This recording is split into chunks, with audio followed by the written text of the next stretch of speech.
नहीं है? चलिए ठीक है, अब हम चलते हैं आर्टिकल 21 में।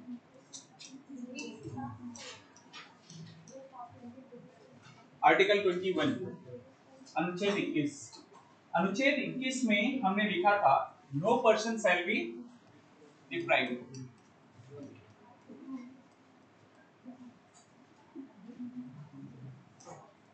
shall be deprived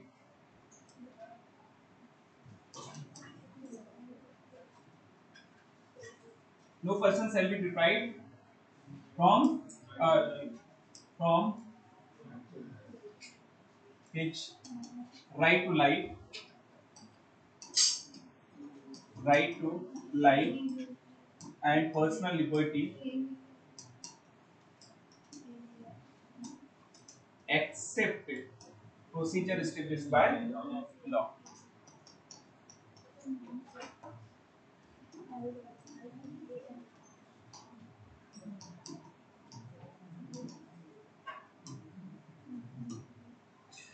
by except procedure established by law। अब यहाँ पर ध्यान से आपको समझना, हमने यहाँ पर लिखा है no person shall be deprived, यानी कि किसी भी व्यक्ति को, फर्स्ट चीज हमें ये समझना है, यहाँ पर सब व्यक्ति लिखा हुआ है यानी कि person. No person shall be deprived from his right to life. दूसरा शब्द डिप्राइव्ड यानी कि वंचित। तीसरा from his right to life, right to life यानी कि उसके जीवन का अधिकार, जो हमारा लिखा हुआ ना प्राण एवं दैहिक स्वतंत्रता, तो मतलब प्राण की स्वतंत्रता। ठीक, प्राण का मतलब जानते हैं ना? ठीक है, वो मूवी वाला प्राण नहीं है ना, एक ये वो अभिनेता। इसके अलावा पर्सनल लिबर्टी, पर्सनल लिबर्टी यानी कि दैहिक स्वतंत्रता।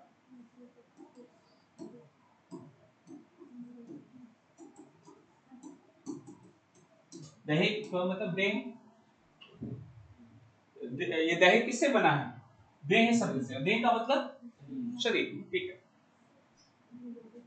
पांचवी चीज इसमें प्रोसीजर एस्टेब्लिश्ड बाय लॉ।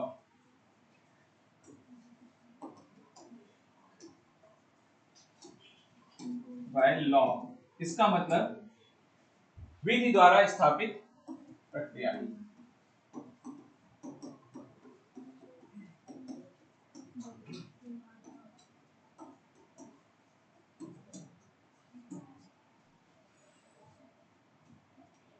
खुसुर खुसुर खुसुर खुसुर खुसुर। चल अधिकार है, कोई बात नहीं। ठीक है, पहला शब्द हमने लिखा हुआ है यहाँ पर, हमें इन शब्दों का मतलब समझना है, और यदि इन शब्दों का मतलब आपको क्लियर है तो इसका मतलब आपको अनुच्छेद 21 वास्तव रूप में उसका ज्ञान है। सबसे पहले इसमें से किसका मतलब समझे? सबसे पहले वो सबसे सरल वही है, तो उसी का मतलब समझ लेते हैं। जो यहाँ पर शब्द लिखा हुआ है व्यक्ति, इसका मतलब ये है कि इसका मतलब ये हो गया कि नागरिक के साथ साथ गैर नागरिक को भी अधिकार प्राप्त है।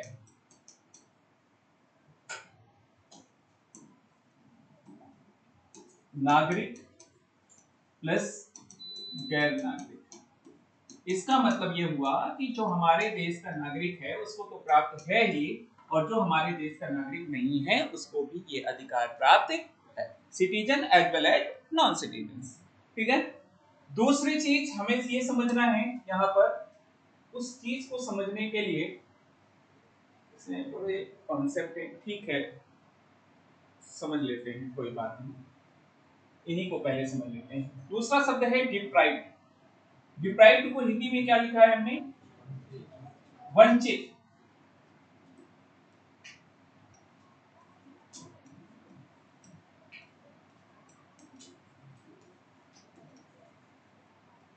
अभी वंचित का मतलब आप क्या समझते हैं?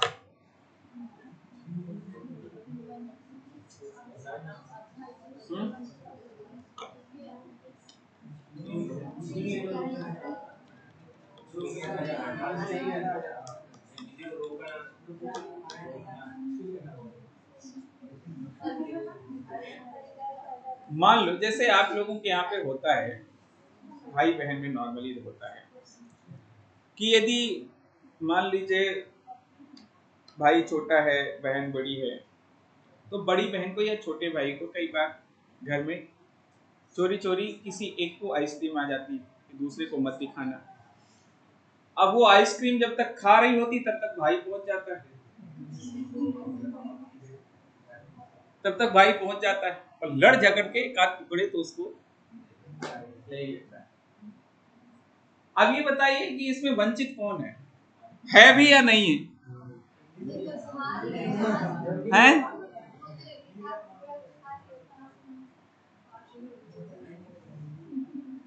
पार्सली वंचित है, मतलब वंचित शब्द है, भले ही पार्सली है पर वंचित शब्द है। इसको वंचन माने किसको? भाई के लिए वंचन है कि बहन के लिए वंचन है? और मैं मान लो कि जब थोड़ा ही एक दो बार ही उसने चुस्की ली हो और तभी भाई का अटैक हो गया हो, तो कौन वंचित रह गया है? समझिएगा ध्यान से। पॉइंट ये है कि हम ये कह रहे हैं कि किसी भी व्यक्ति को उसके जीवन के अधिकार से वंचित नहीं किया जा सकता। अब वंचित नहीं किया जा सकता तो वंचित में टोटली या पार्शियली, टोटली या पार्शियली। टोटली का मतलब हो गया, यही होता है total loss, total bodily loss, और एक होता है पार्शियली, एक होता है पार्शियली।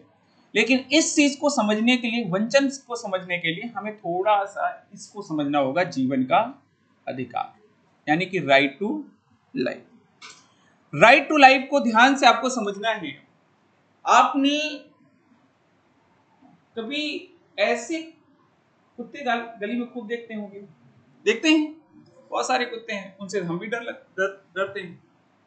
कभी ऐसे कुत्ते को देखा है इसके कीड़े उड़े पड़ जाते हैं, बेचारा इधर उधर घूमता रहता है, हाँ देखा है आपने? तो आपके मन में क्या भाव आते हैं जब उसको आप देखते हैं तो? हैं? क्या भाव आते हैं? दवा कराने के?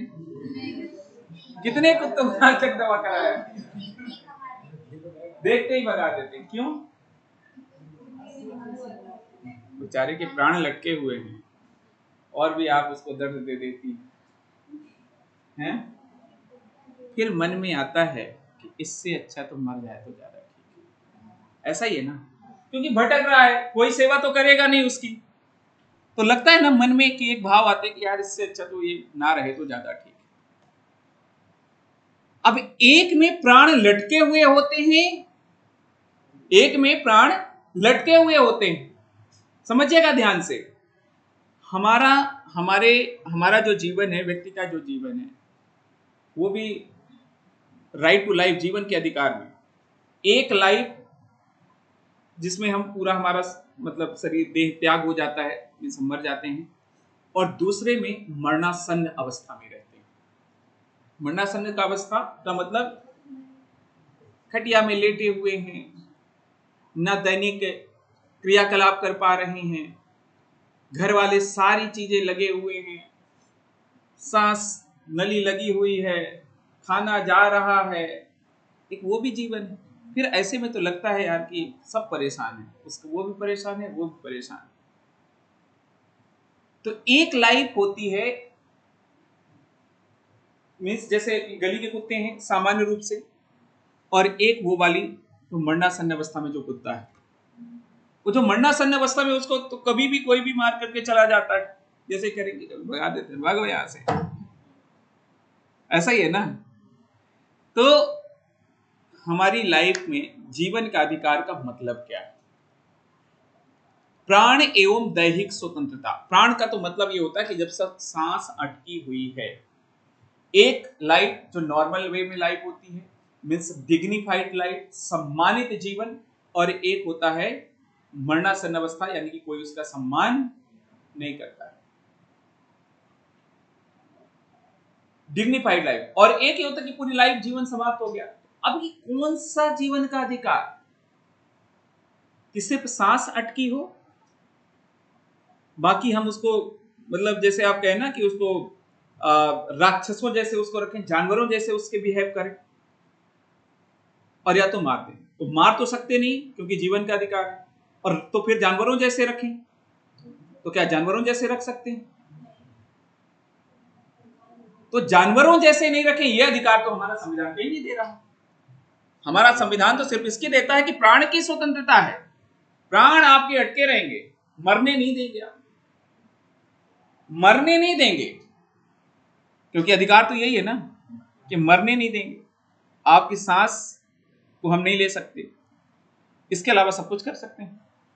ये तो यही कह रहा है। यदि इस शब्द को सामान्य रूप से समझे, जीवन आपका बचा रहेगा, यानी कि आप मरेंगे नहीं, आपका जीवन बचा रहेगा, लेकिन जानवरों जैसे रखेंगे आप।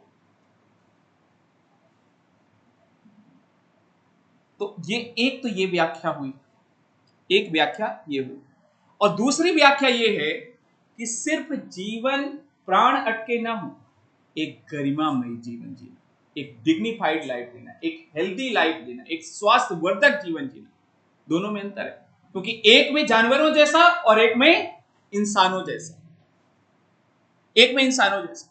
इसी बात को लेकर के सुप्रीम कोर्ट में कई वाद हुए, कई केसेस सुप्रीम कोर्ट में कई केसेस हुए कि एक्चुअल में राइट टू लाइफ का तात्पर्य क्या है, जीवन का अधिकार का मतलब क्या है, प्राण की स्वतंत्रता का तात्पर्य क्या है। प्राण की स्वतंत्रता से वंचित नहीं किया जा सकता, टोटल लॉस, वंचित, टोटल लॉस। टोटल लॉस को हम क्या जीवन का अधिकार मानेंगे, या टोटल लॉस को जीवन का अधिकार मानेंगे, या एक डिग्निफाइड लाइफ से वंचित नहीं किया जा सकता, यानी कि एक सम्मानपूर्ण जीवन, व्यक्ति की गरिमा के साथ वंचित नहीं किया जा सकता। इन दोनों को लेकर के सुप्रीम कोर्ट में कई वाद हुए, उसमें से एक केस आता है सबसे पहले, Kharak Singh case.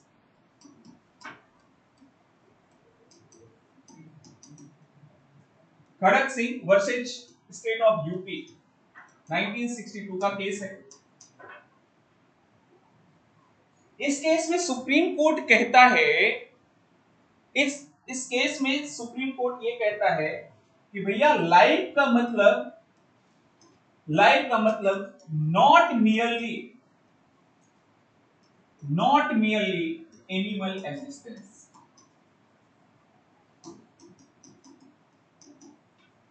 Not merely animal existence. इसका मतलब यह है कि मात्र जानवरों जैसे जीने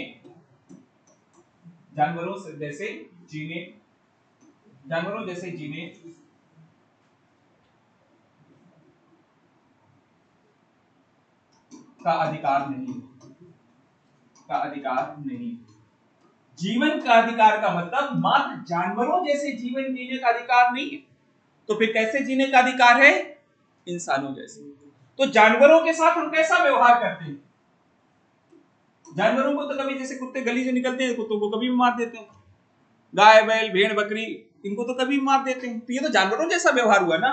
तो फिर ऐसे जीवन का तात्पर्य क्या हुआ, ऐसे जीवन का तो कोई मतलब नहीं हुआ। तो इन्होंने ये कहा खड़क सिंह के केस में, Kharak Singh versus state of UP के केस में, कि not merely life means not merely animal existence, कि जानवरों जैसे हम विद्यमान रहें, हमारी लाइफ का मतलब ये नहीं। इसका मतलब क्या हुआ कि भैया इसमें ये कह रहा है सुप्रीम कोर्ट कि वंचन का मतलब टोटल लॉस नहीं, इससे अधिक है, कि सिर्फ जीवन सांस अटकी रहे इसका नहीं, बल्कि सांस एक सम्मानित पूर्ण जीवन के साथ अटकी रहे, ये भी शामिल है। एक डिग्निफाइड लाइफ के साथ। पर हालांकि डिग्निफाइड का यहां पर प्रयोग नहीं किया सुप्रीम कोर्ट ने कहा कि नॉट मेयरली एनिमल एग्जिस्टेंस। दूसरा एक केस है, वो है सुनील बत्रा वर्सेस दिल्ली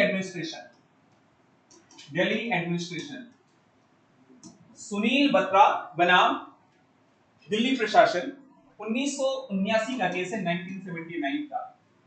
इस केस में सुप्रीम कोर्ट ने कहा, इस पर्टिकुलर केस में सुप्रीम कोर्ट ने यह माना कि एक्चुअल में ये जो हमारी राइट टू लाइफ है,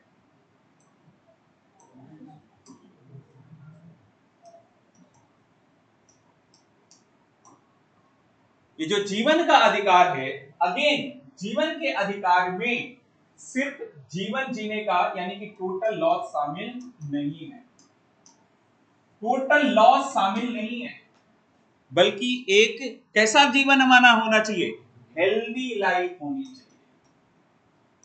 हेल्दी लाइफ यानी कि हेल्दी लाइफ का मतलब क्या हो गया, स्वस्थ जीवन।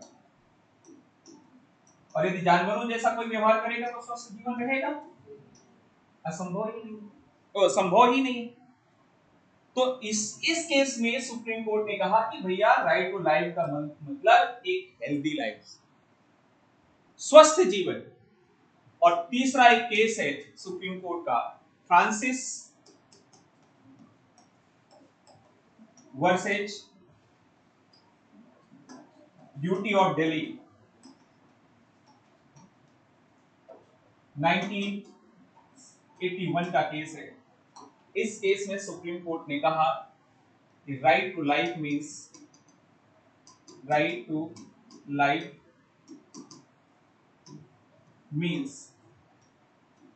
Dignified life.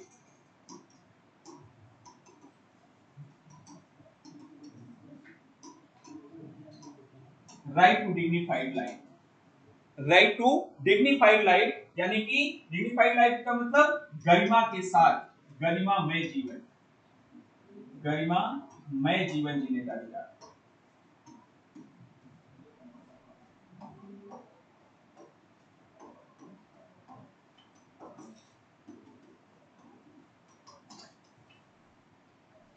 गरिमामय जीवन जीने का अधिकार।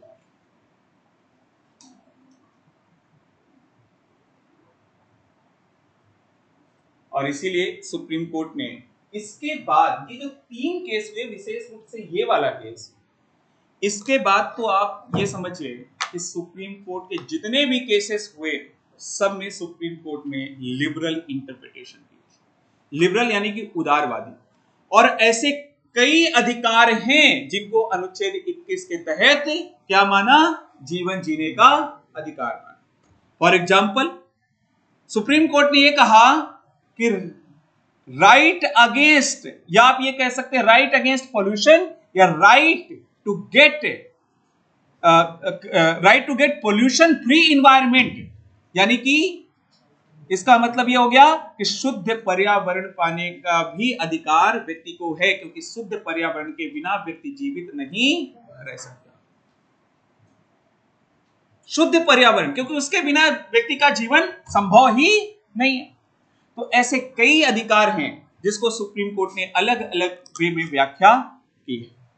अब मैं कुछ विशेष रूप से जो बहुत चर्चा में है उन बातों पर आता हूं, क्योंकि इस अनुच्छेद में लगभग 20 से 25 ऐसे अधिकार हैं जिसको सुप्रीम कोर्ट ने माना है कि राइट टू लाइफ के तहत माना जाएगा, राइट टू लाइफ के तहत। इवन एक और डायमेंशन को थोड़ा सा डिस्कस कर लेते हैं, personal liberty, right to personal liberty, इसका मतलब दैहिक स्वतंत्रता, दैहिक स्वतंत्रता का अधिकार।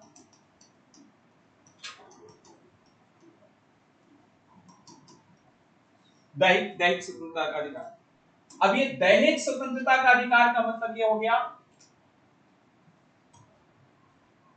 दैहिक पर्सनल लिबर्टी, यानी कि दैहिक स्वतंत्रता। एक इसका मतलब ये हो गया कि हमारा देह भी पूरी तरह से स्वतंत्र होना चाहिए। देह का मतलब ये हो गया कि हमारे जो शरीर के जितने भी अंग हैं। अब स्वतंत्रता किस लिए जरूरी थी? स्वतंत्रता का, लिबर्टी का मतलब क्या समझाता है? All round development. इसका मतलब यदि हमारा शरीर का कोई भी अंग जकड़ा हुआ रहेगा, बदा हुआ रहेगा, तो हमारे शरीर का सर्वांगीण विकास नहीं हो सकता, पॉसिबल ही नहीं है। इसका मतलब कि ऐसी कोई भी गतिविधि जो हमारे शारीरिक विकास को रोके, वो सभी इस लिबर्टी के अगेंस्ट माना जाएगा। उन सभी गतिविधियों को दैहिक स्वतंत्रता के विरुद्ध माना जाएगा। ऐसा कोई भी कार्य, जैसे right against hand cupping. Hand cupping का मतलब हथकड़ी में बांध के रखने वाला। जैसे आप लोग भगत सिंह वगैरह की फोटो देखते होंगे तो क्या है, देखा है ना, ऐसे ही दोनों हाथ जकड़े। अब उसका विकास कैसे संभव है? नहीं है ना possible. Right against handcuffing, right to speedy trial. 20-20, 30-30 साल तक बेचारा जेल में इसलिए नहीं बंद है कि उसने अपराध किया है। पुलिस ने गिरफ्तार किया है कि उसको अभियुक्त बनाया कि आपने अपराध किया है, पर वो कह रहा है मैं अपराधी नहीं हूं। अब वो अपराधी नहीं है तो वो कहां जाए? कोर्ट में। अब कोर्ट में 30 साल तक केस पेंडिंग है, तब तक वो जेल में है।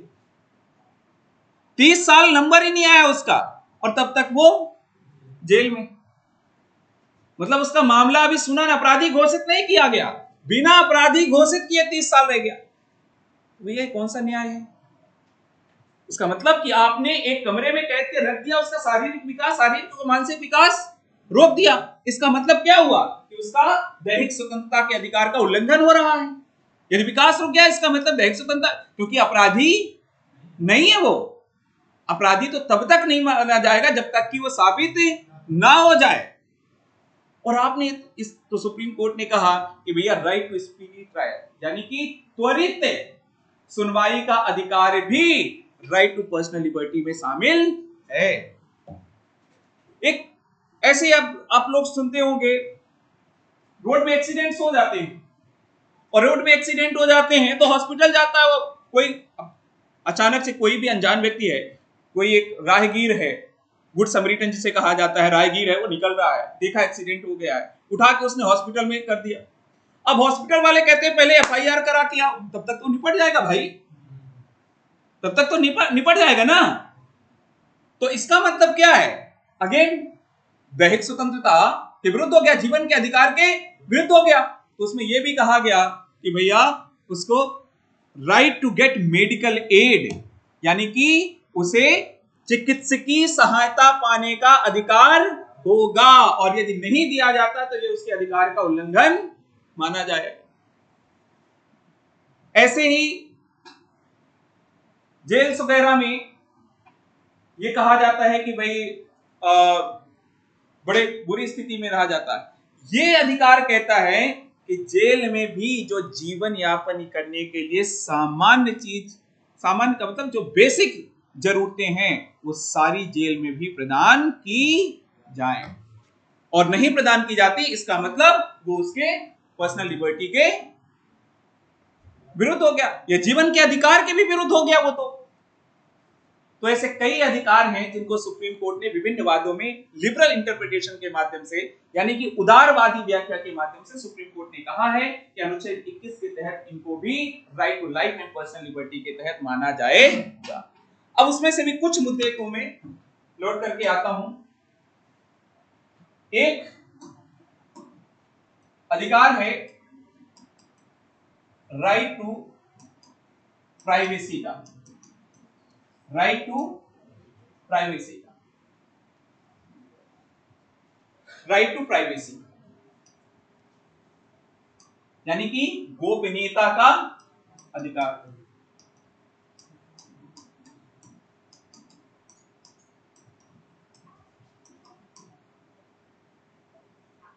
सुप्रीम कोर्ट ने अभी हाल ही के केस में, एक केस है पुट्टास्वामी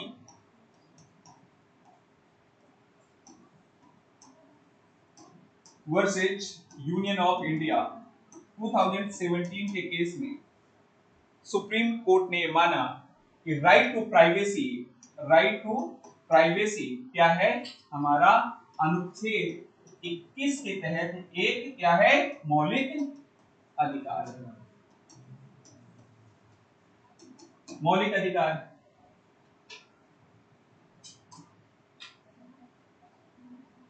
साथ ही साथ इसी वाद में एक और महत्वपूर्ण बात सुप्रीम कोर्ट ने कही। सुप्रीम कोर्ट ने कहा कि सेक्सुअल इंटरकोर्स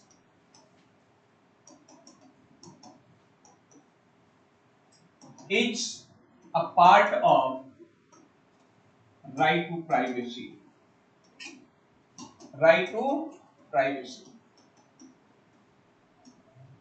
इसका मतलब यह है कि यदि दो मीन्स आप ये सिंपल से ये कह सकते हैं कि यदि कपल शारीरिक संबंध बना रहे हैं तो शारीरिक संबंध बनाना ये राइट टू प्राइवेसी का एक है। ये क्या है राइट टू प्राइवेसी के तहत आएगा। राइट टू प्राइवेसी इस चीज को अभी बहुत समझना है क्योंकि अभी बहुत बड़ा खींचेगा ये। राइट टू प्राइवेसी के तहत माना जाएगा यानी कि गोपनीयता के अधिकार के तहत इसको माना जाएगा। ये पुट्टा स्वामी केस में सुप्रीम कोर्ट ने कहा कि ये प्राइवेसी का राइट टू प्राइवेसी अनुच्छेद 21 के तहत है और sexual intercourse is a part of right to privacy यानी कि सेक्सुअल इंटरकोर्स भी आर्टिकल 21 का पार्ट हो गया। अब आगे इस चीज को और भी थोड़ा सा समझना है। अभी चर्चा में है सुप्रीम कोर्ट का एक अभी जजमेंट भी आया कुछ दिन पहले, तो इसके बाद इसी में थोड़ा सा मैं और कनेक्ट करता हूं। राइट टू मैरी या हाँ ठीक है राइट टू मैरी यानी कि शादी करने का अधिकार।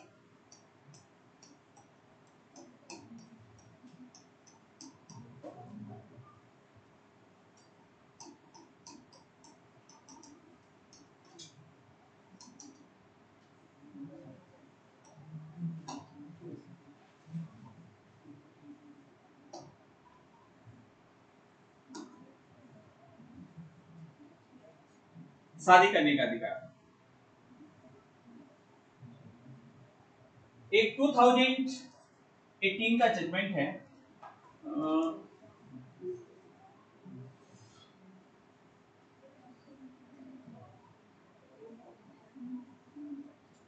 साफिया जहां केस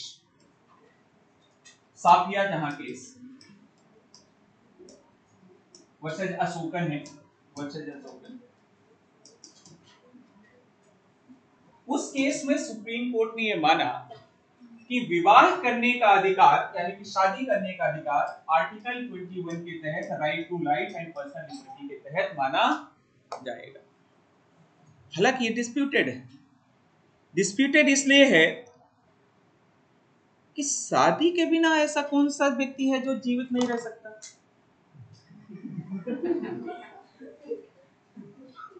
और गरिमा में जीवन नहीं जी सकता। गरिमा में जीवन भी जी रहे हैं कि नहीं? हमारे प्रदेश के मुखिया गरिमा में जीवन जी रहे हैं। और कौन सी उनकी उन्नति रुक गई है भाई? उन्नति तो उनकी नहीं रुकी ना, या रुक गई? तो इसका मतलब ये थोड़ी डिस्प्यूटेड है।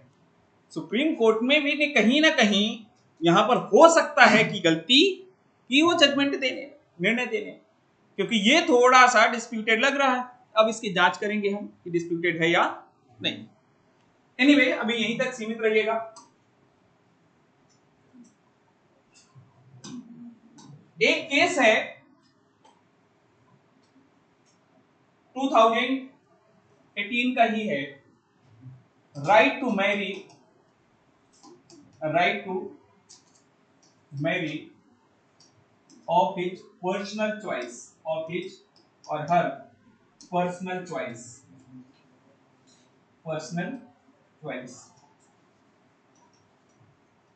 अपनी मनपसंद विवाह शादी करने का अधिकार।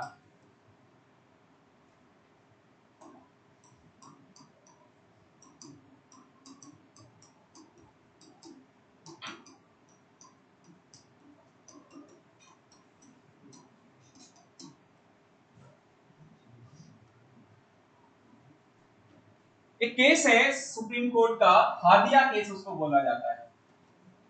हादिया केस, केरल का एक कपल था, उससे रिलेटेड है ये हादिया केस। सुप्रीम कोर्ट अब यहां पर ये देखे, विवाह के बिना तो ऐसा कोई व्यक्ति नहीं है कि जो मर जाएगा। ये क्लियर है ना, इसमें तो कोई डाउट नहीं है ना कि यदि किसी की शादी नहीं हो रही तो या नहीं की गई तो ऐसा तो नहीं है कि वो जीवन के अधिकार से वंचित रह गया। दूसरी चीज, यदि शादी मीन्स पर्सनल लिबर्टी की बात है, उसका विकास भी नहीं रुकेगा। लेकिन यदि शादी हो गई तो एक बार संभव है कि उसका विकास रुक जाए और जीवन का अंत भी हो जाए। शादी ना होने से कुछ भी नहीं बिगड़ेगा, लेकिन शादी होने से बिगड़ सकता है। ये इस बात को मानते हैं कि नहीं? शादी होने से बात बिगड़ सकती है, और इसलिए आपके जब शादी होती है तो क्या मिलाया जाता है? कुंडली। कि भैया गुण मिलना बहुत जरूरी है, नहीं जिंदगी तबाह हो जाएगी। ऐसा होता है ना, जिंदगी तबाह हो जाएगी, क्योंकि यदि हमारे गुण के अनुसार, हमारी पसंद के अनुसार, हमारी सोच के अनुसार, हमारे विचारों के अनुसार यदि शादी नहीं हुई तो हो सकता है कि हमारी ना बने, और इससे हो सकता है तलाक वलाक, दुनिया भर के तलाक होना भी विकास का रुक जाना होता है। मानसिक प्रताड़ना होती है वहां पर। किस दौर से वो परिवार गुजरता होगा, किस दौर से पत्नी, किस दौर से वो पति गुजरता होगा, किस दौर से यदि बच्चे हो गए तो वो गुजरते होंगे, इसका शायद अंदाजा कोई नहीं लगा सकता है। तो इससे तो विकास रुक सकता है हमारा, मानसिक और शारीरिक तौर पर दोनों रूप में। तो इसका मतलब ये हो गया, सुप्रीम कोर्ट ने हादिया केस में सुप्रीम कोर्ट ने माना कि ये right to marry of it personal choice will be fundamental right under Article 21, right to life and personal liberty। ये जीवन के अधिकार, प्राण एवं दैहिक स्वतंत्रता के अधिकार के तहत एक मौलिक अधिकार माना जाएगा। जीवन के अधिकार के तहत एक मौलिक अधिकार माना जाएगा।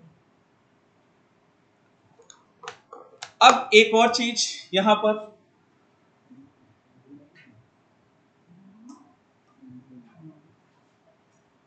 देखिए, तो अपने घर वालों से भी लड़ना हो तो इसके लिए मत लड़िएगा कि मुझे शादी करनी है नहीं करनी। लड़िएगा तो इसलिए कि शादी करनी है तो सिर्फ इससे करनी है, इसलिए लड़ सकते हैं आप। हालांकि अभी जो हमने जजमेंट पढ़ा उसमें तो यही है कि शादी भी मौलिक अधिकार, यही हुआ ना। लेकिन इसमें बड़ी व्यथा है। व्यथा ये है कि भैया अधिकार जो दिया गया तो राज्य के विरुद्ध प्रदान किया गया। अब हमारी शादी नहीं हो रही तो राज्य इसमें क्या करे भाई, हैं?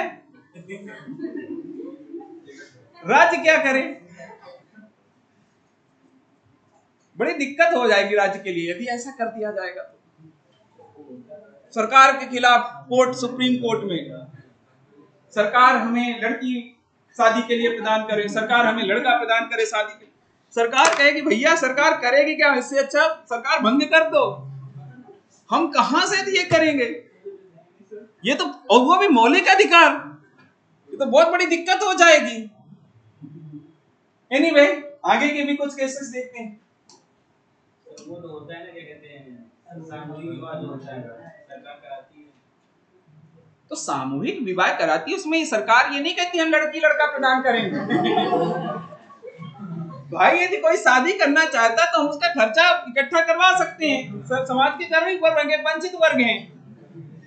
ये थोड़ी कि हम जिसकी शादी नहीं हो रही वो आ जाए हम उसको लड़की भी प्रदान करेंगे, लड़का भी प्रदान करेंगे।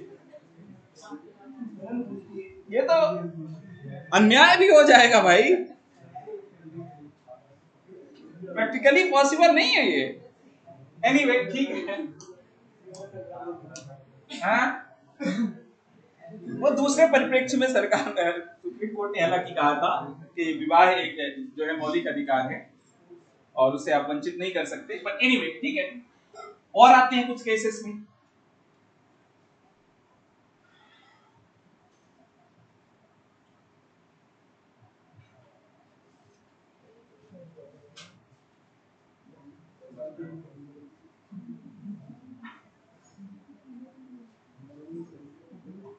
ये एक दो टर्म हैं, एक सेक्स और एक जेंडर।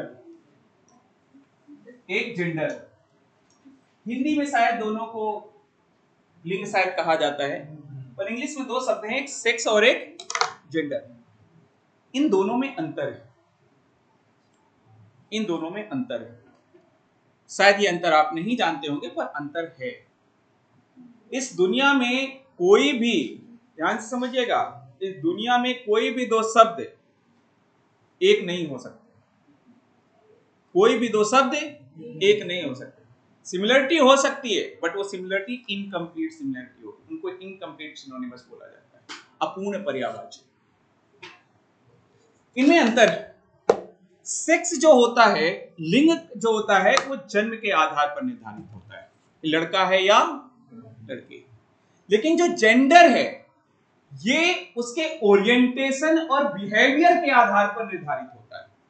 उसका व्यवहार, कई बार कुछ लड़के होते हैं जिनका व्यवहार लड़कियों जैसा होता है, और कुछ लड़कियां होती हैं जिनका व्यवहार लड़कों जैसा होता है, तो वो जेंडर उनका उसी रूप में माना जाए। ओरिएंटेशन के उनकी उन्मुखता को देखा जाएगा, उनके व्यवहार को देखा जाएगा। इसी आधार पर एक्चुअल में एक धीरे धीरे कॉन्सेप्ट डेवलप हुआ, और उस कॉन्सेप्ट को या एक समुदाय कह सकते हैं दुनिया भर में, सिर्फ भारत में, दुनिया भर में, जिसे कहा जाता है LGBTQ कम्युनिटी।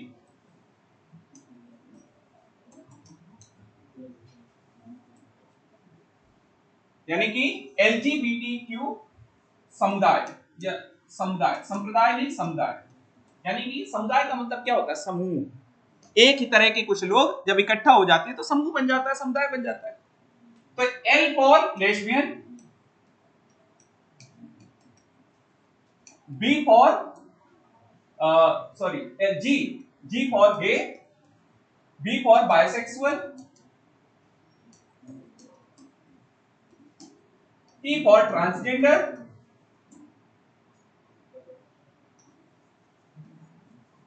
और Q फॉर क्वीर या क्वेश्चनिंग।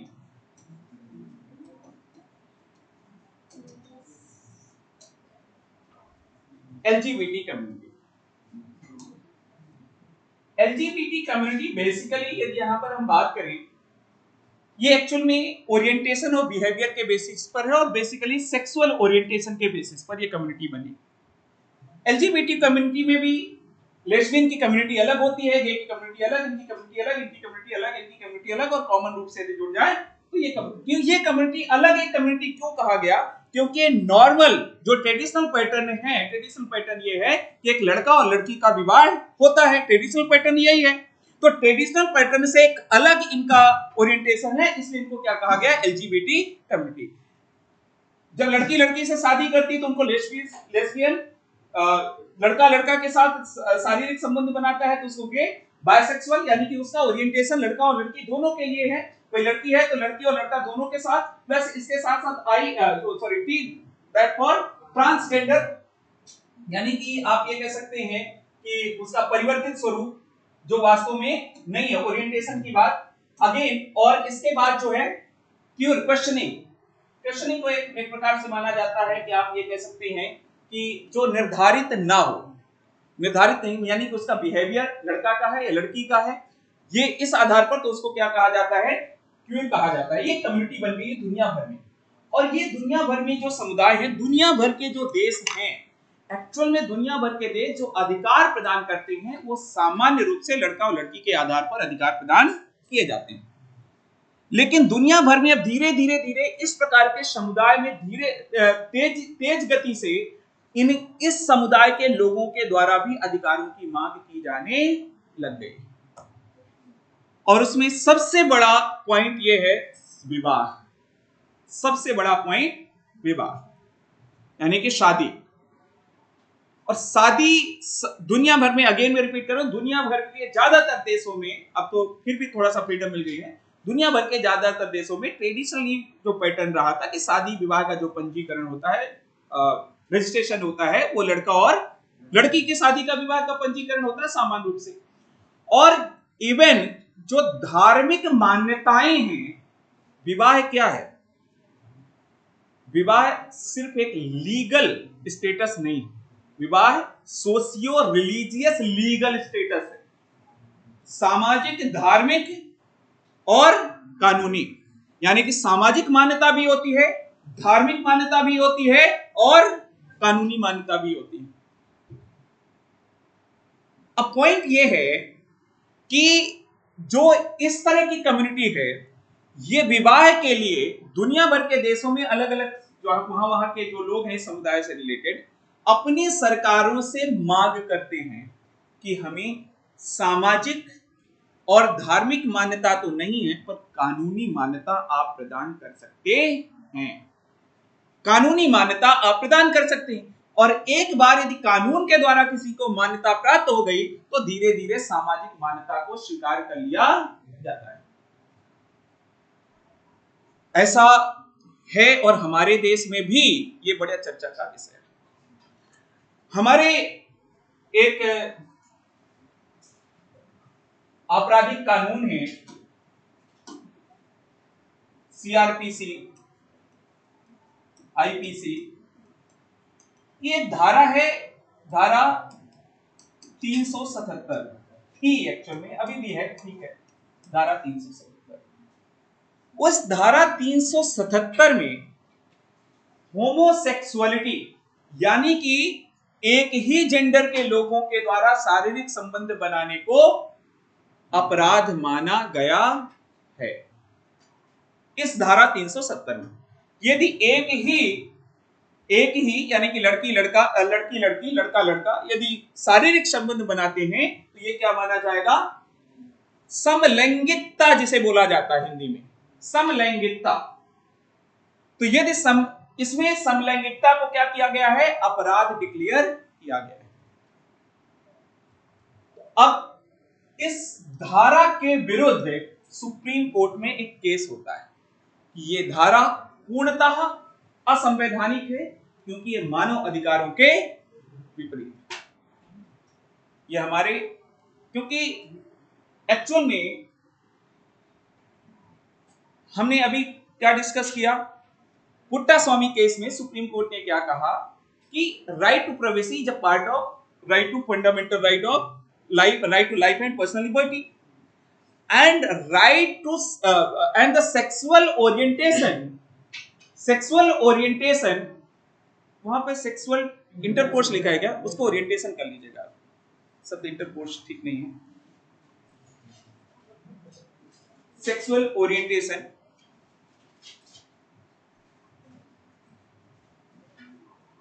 और हिंदी में कर लीजिएगा लैंगिक झुकाव, लैंगिक झुकाव।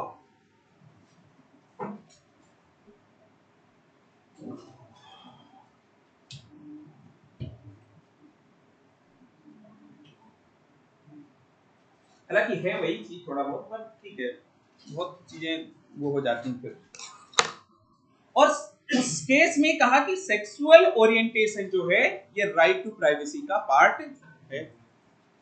अब राइट टू प्राइवेसी का यदि पार्ट है तो सवाल ये है कि इनका सेक्सुअल ओरिएंटेशन, जो होमोसेक्सुअल होते हैं उनका लिंग कुछ भी हो, सेक्स कुछ भी हो, लेकिन ओरिएंटेशन उनका अलग है। तो यदि orientation is a part of, sexual orientation is a part of right to privacy और right to life and personal liberty, तो फिर भैया होमोसेक्सुअलिटी अपराध क्यों? सवाल यह है कि समलैंगिकता को अपराध क्यों माना जाना चाहिए?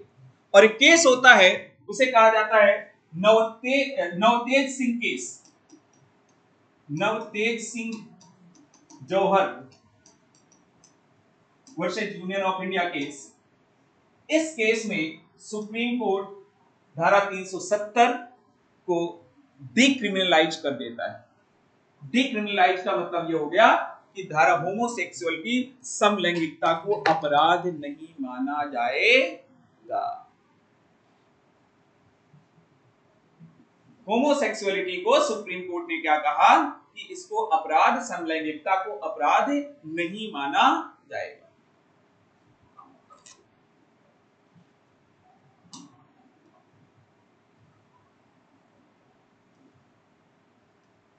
और भी आगे आते हैं।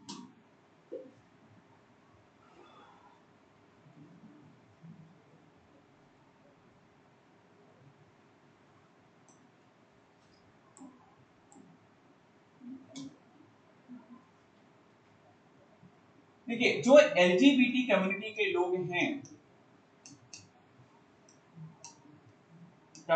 लोग हैं,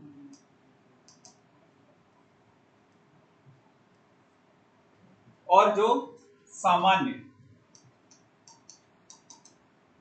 लोग हैं, मैंने आपको क्या बताया कि इनकी जो सामान्य लोग विवाह करते हैं, वो विवाह एक्चुअल में यदि हम बात करें तो इनका विवाह इनको सोशियो सामाजिक, रिलीजियस और प्लस लीगल मान्यता होती है।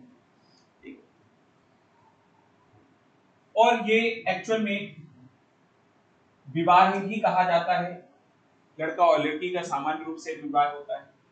जो एलजीबीटी कम्युनिटी के लोग हैं, ये अपने अधिकारों की मांग करते हैं, और अपने अधिकारों की मांग के लिए, या आप ये कहें कि ये जो विवाह करते हैं उसको सिविल यूनियन कहा जाता है। उसको सामान्य रूप से मैरिज नहीं बल्कि सिविल यूनियन कहा जाता है। और ये सिविल यूनियन सिर्फ लीगल सैंक्टिटी है इसकी। लीगल का मतलब कानूनी। अब पॉइंट ये है, ये मैं इसलिए कह रहा हूं लीगल, मैं नहीं कह रहा हूं कि हमारे यहाँ पर लीगल सैंक्टिटी है या नहीं, अभी मैं इस पर नहीं आया। पर यदि ये विवाह करते हैं तो सिर्फ कानूनी मान्यता हो सकती है, सामाजिक और धार्मिक मान्यता। इवन में सिर्फ एक धर्म की नहीं, कोई किसी भी धर्म की, कोई भी धार्मिक संप्रदाय जो इसको मान्यता प्रदान नहीं करता है, तो सिर्फ लीगल यानी कि कानूनी मान्यता हो सकती है। अब ये जो विवाह होते हैं,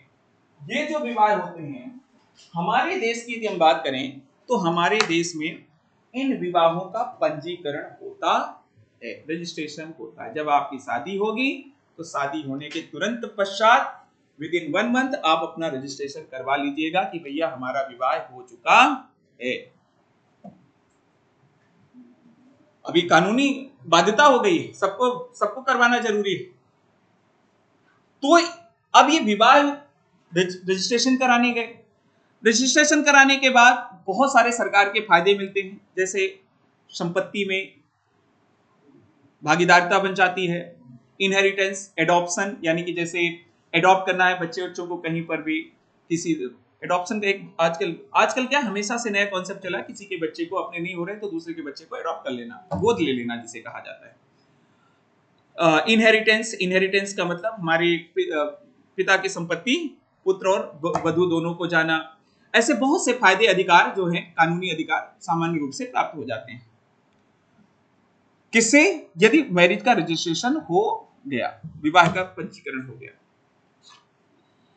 अब पॉइंट यह है कि इनके विवाह के सामान्य तरीके से विवाह के जो रजिस्ट्रेशन होते हैं हमारे यहाँ पर, वो सब भी कानूनी तौर पर रजिस्ट्रेशन होते हैं, और वो जो कानून है वो धार्मिक आधार पर बनाए गए हैं, और वो जो कानून बनते हैं उनको कहा जाता है पर्सनल लॉज। उनको क्या कहा जाता है? Personal law.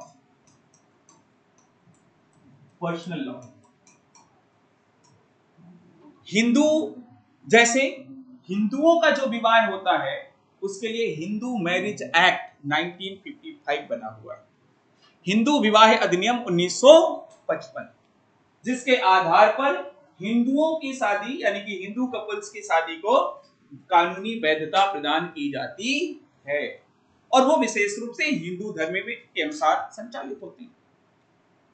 हिंदू धर्म की मान्यताओं के अनुसार अलग अलग धर्म की मान्यताओं के लिए अलग अलग कानून भी बने हुए हैं विवाह से संबंधित। इसलिए जब हम एक अनुच्छेद पढ़ेंगे, अनुच्छेद 44, तो आप लोग उसमें डिस्कस करेंगे समान नागरिक संहिता, क्योंकि हमारे यहाँ पर पर्सनल लॉ जो है धार्मिक आधार पर अलग अलग है। अब सामान्य नागरिक संहिता का मतलब है कि सभी नागरिकों के लिए एक ही प्रकार का कानून बना दिया जाना चाहिए। एनीवे अभी तो नहीं है, बट पर्सनल लॉज विवाह को पंजीकृत करते हैं और अलग अलग अधिकार प्रदान किए जाते हैं। हमारे यहाँ पर यदि मैंने जैसे कहा कि हिंदू विवाह करता है तो हिंदू कानून अलग है, मुस्लिम विवाह करता है तो मुस्लिम कानून अलग है, क्रिश्चियन को उसका कानून अलग है, सबका अपना अलग अलग कानून।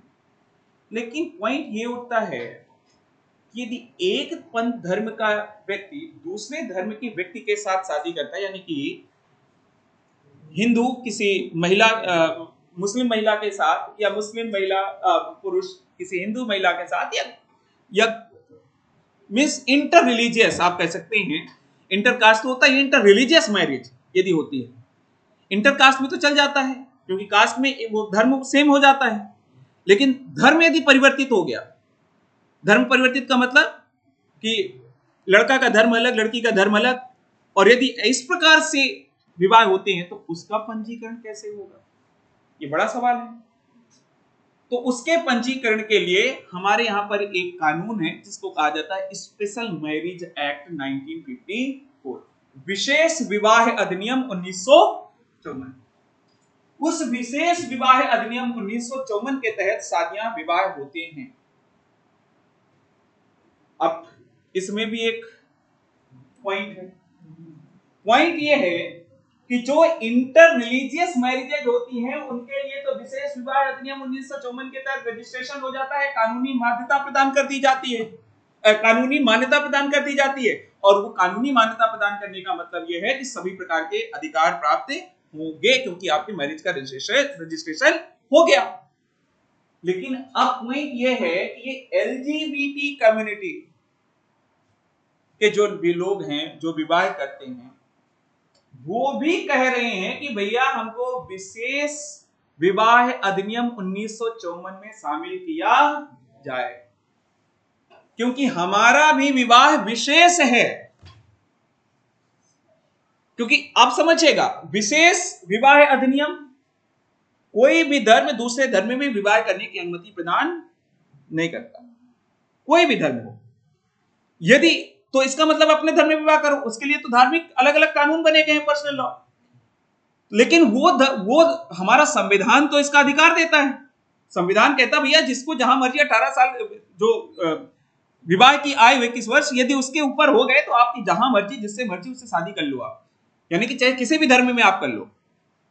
तो अब सवाल यह है कि यदि संविधान अधिकार देता है तो उसका रजिस्ट्रेशन भी होना चाहिए शादी का, रजिस्ट्रेशन के लिए विशेष अधिनियम बना दिया गया।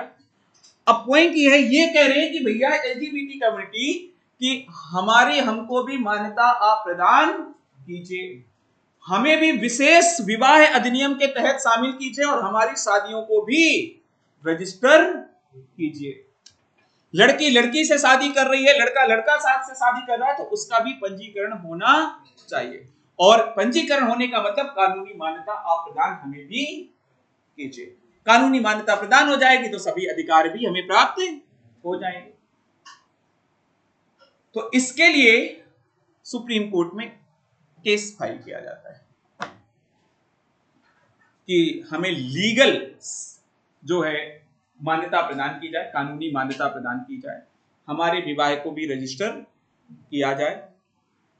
सुप्रीम कोर्ट में अभी हाल ही में 2023 में ही एक केस होता है और उस केस में सुप्रीम कोर्ट का जो फैसला आता है वो फैसला ये आता है कि एलजीबीटी कम्युनिटी के विवाह के लिए जो लीगल मान्यता प्रदान करने की मांग की जा रही है उसमें सुप्रीम कोर्ट उनको कानूनी मान्यता प्रदान नहीं करेगा, क्योंकि किसी भी कोई भी कार्य कानून बनाना कार्य सुप्रीम कोर्ट का नहीं है। कानून बनाना कार्य किसका है? विधायिका का है। तो यदि विधायिका बना देगी तो हमें ऐतराज नहीं है, लेकिन सुप्रीम कोर्ट इसको कानूनी मान्यता प्रदान नहीं करेगा। सुप्रीम कोर्ट इसे कानून के रूप में नहीं बनाएगा क्योंकि कानून बनाने का अधिकार सुप्रीम कोर्ट को नहीं। दूसरी चीज, सुप्रीम कोर्ट ने कहा कि विवाह मौलिक अधिकार नहीं है, राइट टू मैरिज विवाह मौलिक अधिकार नहीं हो सकता। इसका मतलब कि जो पहले हमने पढ़ा है केस, पहले हमने पढ़ा ना कि जहां पर कहा गया है कि right to marriage is a fundamental right, विवाह का अधिकार एक मौलिक अधिकार है। सुप्रीम कोर्ट ने उस जजमेंट को, उस निर्णय को यहां पर पलट दिया, यानी कि उसको बदल दिया, और ये संवैधानिक बेंच का निर्णय था, इसलिए यही सर्वमान्य होगा। कॉन्स्टिट्यूशनल बेंच का निर्णय था। कॉन्स्टिट्यूशनल बेंच का मतलब कि मिनिमम 5 जज होते हैं और वो फैसला देते हैं, यह संविधान की व्याख्या मानी जाती है। तो वर्तमान स्थिति यह है कि विवाह का अधिकार, शादी का अधिकार मौलिक अधिकार नहीं है, लेकिन अपनी मनपसंद शादी का अधिकार अभी भी मौलिक अधिकार है। अपनी मनपसंद शादी का अधिकार मौलिक अधिकार है। और एलजीबीटी कम्युनिटी को के विवाह के रजिस्ट्रेशन के लिए कोई हमारे देश में कानून नहीं है जो उनको मान्यता प्रदान करता हो। ठीक है।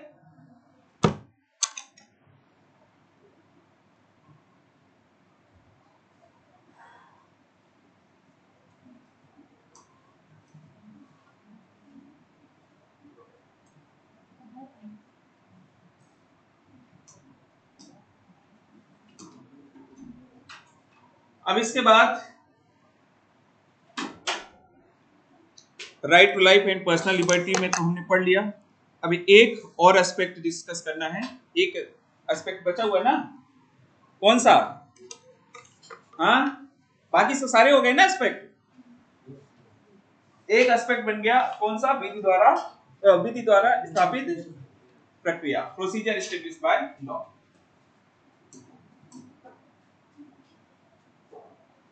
प्रोसीजर एस्टेब्लिश्ड बाय लॉ को पढ़ने से पहले उस पर आएंगे, लेकिन मेन टॉपिक जो लेते हैं वो लेते हैं न्यायिक समीक्षा, या इसी को न्यायिक पुनरावलोकन कहा जाता है।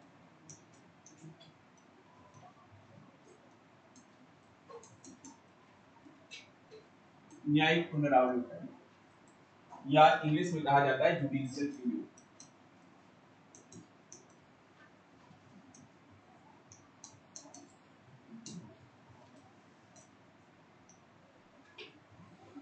वैसे तो न्यायपालिका जब हम पढ़े थे तो पढ़ते, लेकिन अभी है यहाँ पर तो इसलिए पढ़ना जरूरी है। सॉरी,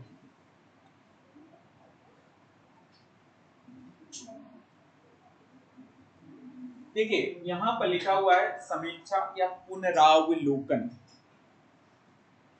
पुनरावलोकन संधि विच्छेद करेंगे तो क्या होगा? पुनः अवलोकन। पुनः अवलोकन यही होगा ना, यानी कि पुनः किसी चीज को देखना। और जब शब्द लिखा हुआ न्यायिक पुनरावलोकन, तो यानी कि न्यायपालिका के द्वारा दोबारा देखा जाना। और समीक्षा का मतलब ये हो गया, या रिव्यू करने का मतलब कि एक बार इसको देखना, जांचना सही है या गलत है, रिव्यू करना। तो जब न्यायिक पुनरावलोकन का सामान्य अर्थ ये है कि न्यायपालिका जब किसी कार्य को देखती है, किसके कार्य को? न्यायपालिका किसके कार्य को? विधायिका या कार्यपालिका? क्योंकि हमारे देश में किसी भी सरकार के किसी भी अंग को गलत करने का अधिकार नहीं, गलत करने की शक्ति नहीं। जो संविधान में लिखा गया है, जो कानून में लिखा गया है, उसी के अनुसार कार्य किया जा सकता है, उसके विपरीत कोई भी कार्य नहीं किया जा सकता। अब संविधान में सरकार को कार्यपालिका को भी अपना काम दिया गया है, विधायिका को भी अपना काम दिया गया। विधायिका का काम क्या है? कानून बनाना। और कार्यपालिका का काम क्या है? यदि विधायिका कोई कार्य गलत करती है तो न्यायपालिका उस कार्य को चेक करेगी कि ये गलत है या सही। और यदि चेक करती है विधायिका के कार्य को न्यायपालिका, तो इसे न्यायिक पुनरावलोकन कहा जाता है। यदि कार्यपालिका कोई कार्य करती है तो यदि वो सही है, गलत है या सही है, इसको चेक करती है कौन? न्यायपालिका। और यदि लगता है न्यायपालिका को ये गलत है तो उसको शून्य घोषित कर देती है। इसका मतलब कि विधायिका और कार्यपालिका मींस लेजिस्लेचर और एग्जीक्यूटिव के कार्यों को जब न्यायपालिका द्वारा रिव्यू किया जाता है, पुनः अवलोकन किया जाता है, तो उसे क्या कहा जाता है? न्यायिक पुनरावलोकन। अब ये जो न्यायिक पुनरावलोकन है, ये 2 प्रकार का होता है। न्यायिक पुनरावलोकन 2 प्रकार के, यानी कि 2 तरीके से उसको पुनः अवलोकित किया जा सकता है। दो तरीके हैं जिससे उसका रिव्यू किया जा सकता है। एक तरीका है, एक तरीका क्या है, एक तरीका है प्रोसीजर एस्टेब्लिश्ड बाय लॉ।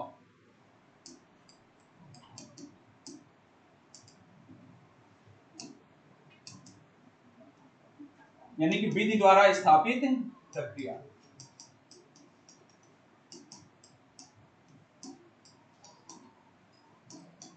और दूसरा तरीका है विधि की विधिवत या सम्यक प्रक्रिया। इसको कहा जाता है ड्यू प्रोसेस ऑफ लॉ, और इसको कहा जाता है procedure established by law.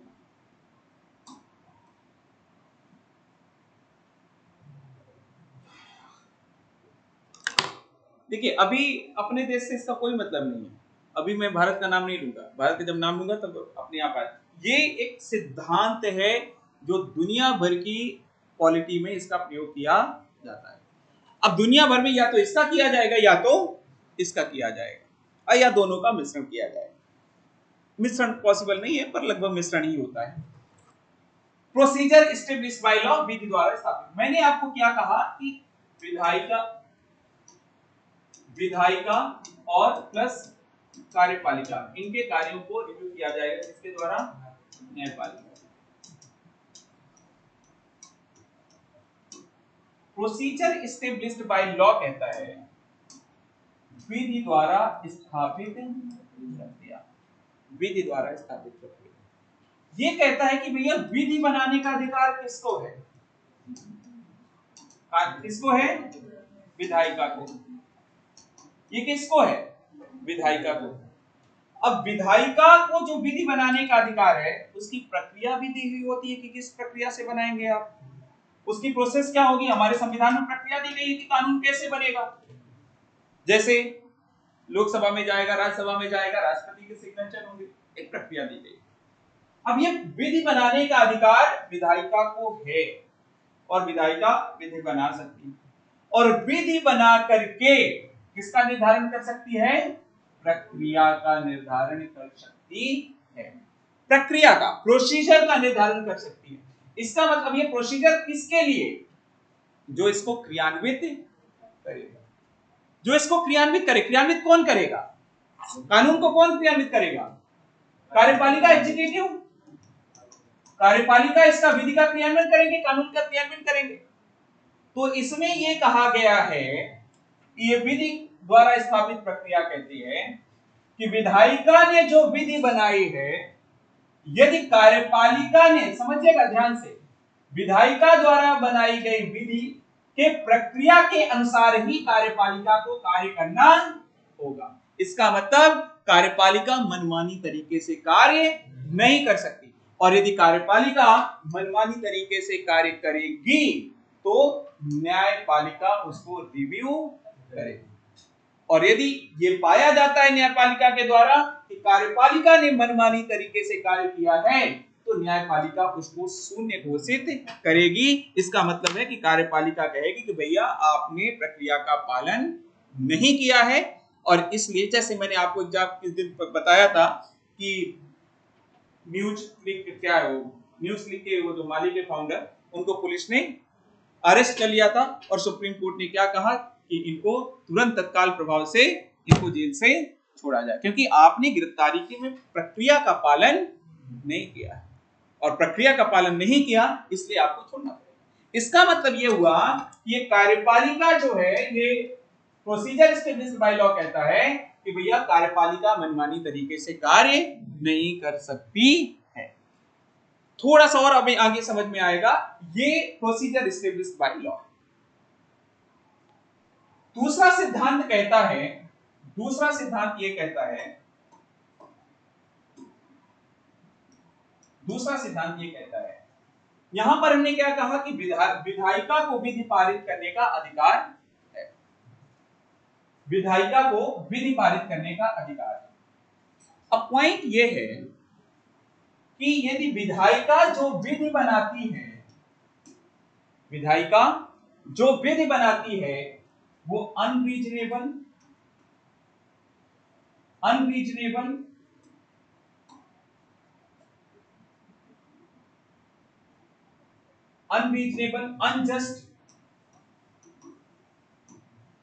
Unjust है, यानी कि अतर्कपूर्ण है, अतर्कपूर्ण और अनुचित है, अतर्कपूर्ण और अनुचित है, कानून अनुचित है। कानून अनुचित है का मतलब कि जो कानून बनाया जा रहा है विधायिका के द्वारा, उसका इंटेंशन यानी कि उनकी मंशा जो है वो गलत है, उनकी मंशा गलत है। कई बार कुछ लोग होते हैं मदद करते हैं, पर मदद में भी मंशा कुछ और होती है। मुंह में राम बगल में छुरी, बड़ाई तो करते हैं लेकिन अंदर अंदर कुछ और चल रहा होता है। तो मतलब यह है कि यदि विधायिका का इंटेंशन गलत है, कानून नैसर्गिक न्याय के सिद्धांत के यानी कि प्राकृतिक न्याय के सिद्धांत के विपरीत है, कानून तो बना दिया और प्रक्रिया का पालन करके बनाया, लोकसभा, राज्यसभा और राष्ट्रपति, कानून तो बन गया, लेकिन कानून में ही गलती है। कानून प्राकृतिक न्याय के सिद्धांत के विपरीत है। प्राकृतिक न्याय का सिद्धांत क्या कहता है? क्या कहता है प्राकृतिक न्याय का सिद्धांत?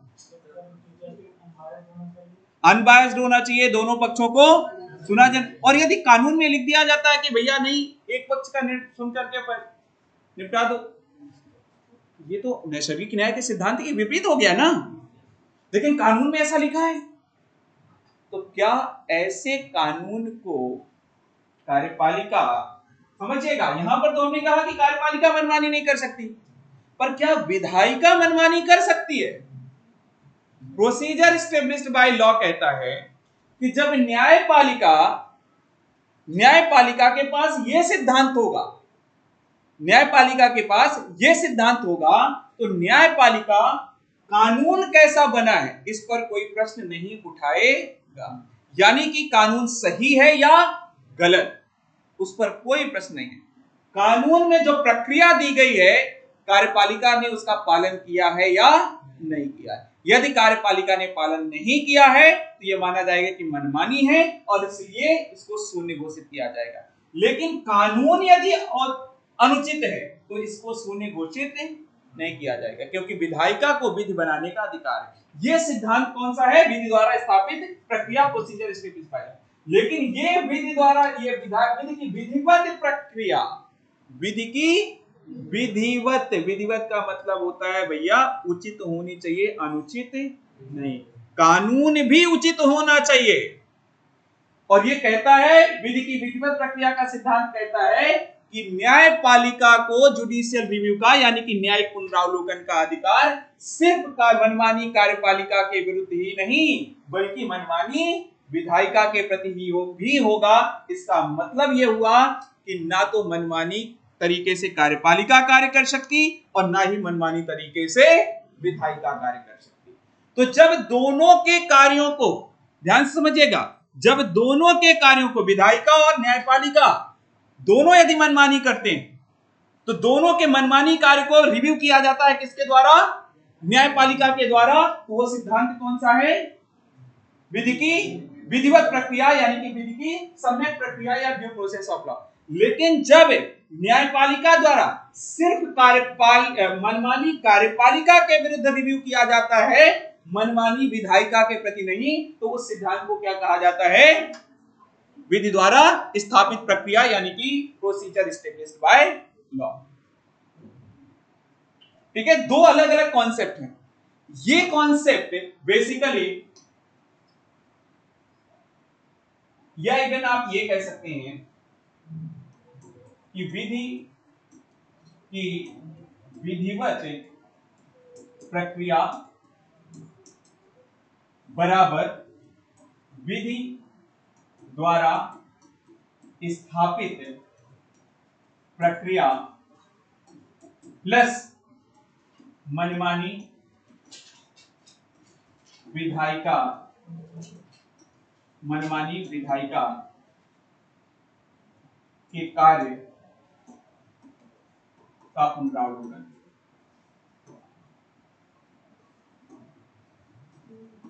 मनमानी विधायिका के कार्य का पुनरावलोकन, क्योंकि विधि की विधिवत प्रक्रिया ड्यू प्रोसेस ऑफ लॉ में procedure established by law already शामिल है, और यदि उसमें मनमानी विधायिका को रोकने का भी प्रयास कर दिया जाए तो वो ड्यू प्रोसेस ऑफ लॉ बन जाता है। अब ये जो सिद्धांत है, ये सिद्धांत कहां पर है? यूएसए में पाया जाता है। ये सिद्धांत यूएसए में पाया जाता है। कौन सा? विधि की विधिवत प्रक्रिया का सिद्धांत, यानी कि ड्यू प्रोसेस ऑफ लॉ, ये जो है ये कहां पर पाया जाता है? यूएसए में। जब हमारा संविधान अमेरिका के संविधान में लिखा हुआ है, अमेरिका का जो कॉन्स्टिट्यूशन है ड्यू प्रोसेस ऑफ लॉ से रिलेटेड, उसमें लिखा गया कि state shall not deprive any person from his right to life, property and liberty except due process of law, यानी कि राज्य किसी भी व्यक्ति को उसके जीवन संपत्ति और दैहिक स्वतंत्रता से वंचित नहीं कर सकता, बशर्ते मीन्स विधि की विधिवत प्रक्रिया के या हिंदी में शायद मैंने थोड़ा सा उल्टा बोल दिया कि राज्य किसी भी व्यक्ति को विधि की विधिवत प्रक्रिया के अलावा उसके जीवन, संपत्ति और दैहिक स्वतंत्रता से वंचित नहीं कर सकता। इसका मतलब अमेरिका के संविधान में ड्यू प्रोसेस ऑफ लॉ, विधि की विधिवत प्रक्रिया का उल्लेख। हमारा जब संविधान बन रहा था तो हमारे जो ड्राफ्टिंग कमेटी के चेयरमैन थे भीमराव अंबेडकर, मार्च अप्रैल 1947 की बात है, उन्होंने प्रस्ताव रखा इसी रूप का जो अमेरिका के कॉन्स्टिट्यूशन में लिखा हुआ, यानी कि इसी लाइन को एडॉप्ट भी संविधान सभा ने किया कि हमारे संविधान में यही लिखा जाएगा। जब अंगीकरण हो गया तो हमारे जो कॉन्स्टिट्यूशनल एडवाइजर थे, थोड़ी सी कहानी बता देता हूं, हमारे जो कॉन्स्टिट्यूशनल एडवाइजर थे, कौन? संवैधानिक सलाहकार बी.एन. राव। आप सभी जानते हैं कि उन्होंने दुनिया भर के संविधानों का अध्ययन कर रखा था, तो वो भी संविधानों का अध्ययन तो कर ही रखा था, लेकिन दुनिया भर के जो कानूनी जानकार थे उनसे वो भी खुद सलाह, बीच बीच में चर्चा, चर्चा करते रहते थे, डिस्कशन। अमेरिकन फेडरल जुडिशरी के एक न्यायमूर्ति थे, यानी कि जज थे, जिनका नाम था फेलिक्स फ्रैंकफर्टर। फेलिक्स फ्रैंकफर्टर ने बी.एन. राव को सुझाव दिया कि भाई साहब, हम ऑलरेडी परेशान हैं ड्यू प्रोसेस ऑफ लॉ से, आप अपने देश में मत करिए। आप अपने देश में विधि की विधिवत प्रक्रिया शब्द का उल्लेख संविधान में मत कीजिए। किसका प्रयोग कीजिए? विधि द्वारा स्थापित प्रक्रिया, प्रोसीजर एस्टैब्लिश्ड बाय लॉ। अब ऐसा क्यों कहा फेलिक्स फ्रैंकफर्टर ने? फेलिक्स फ्रैंकफर्टर ने ये इसलिए कहा क्योंकि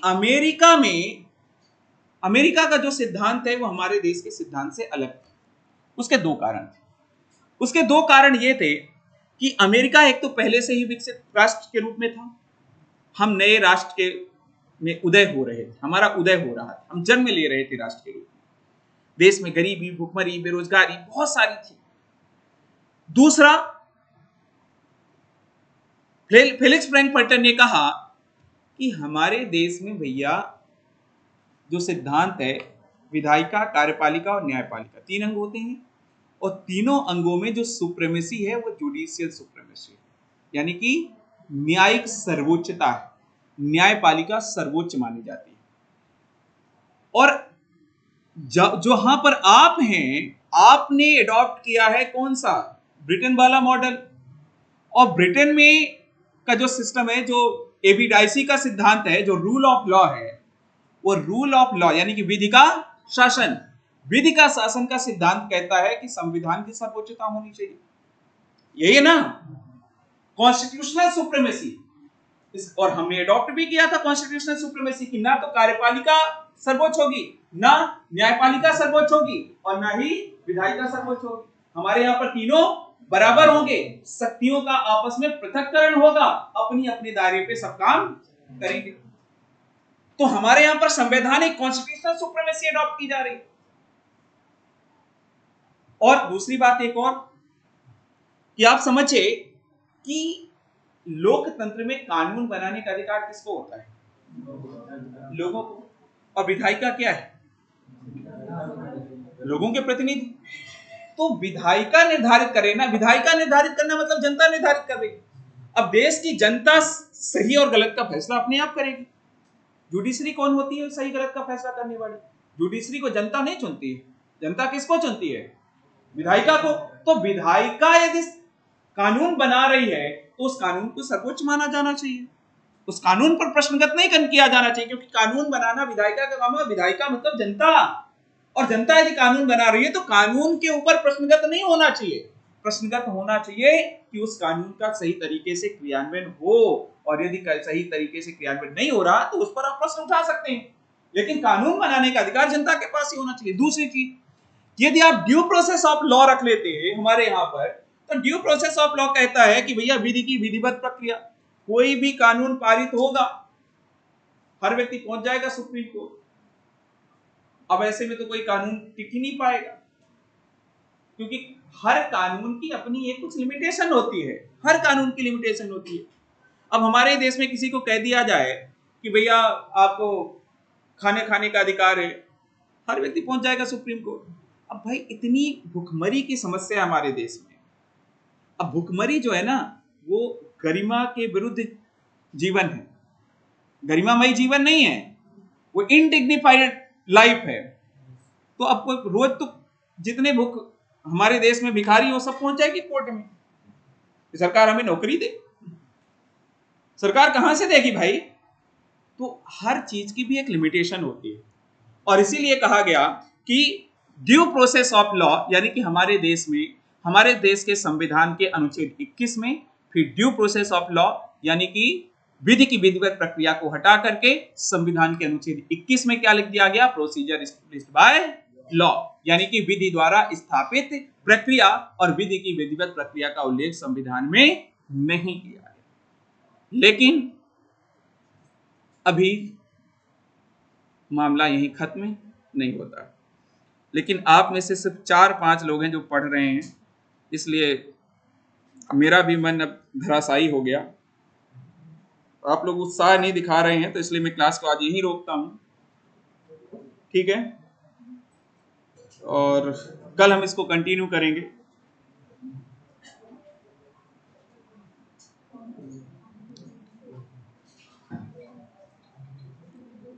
कई समस्याएं हैं आप लोगों के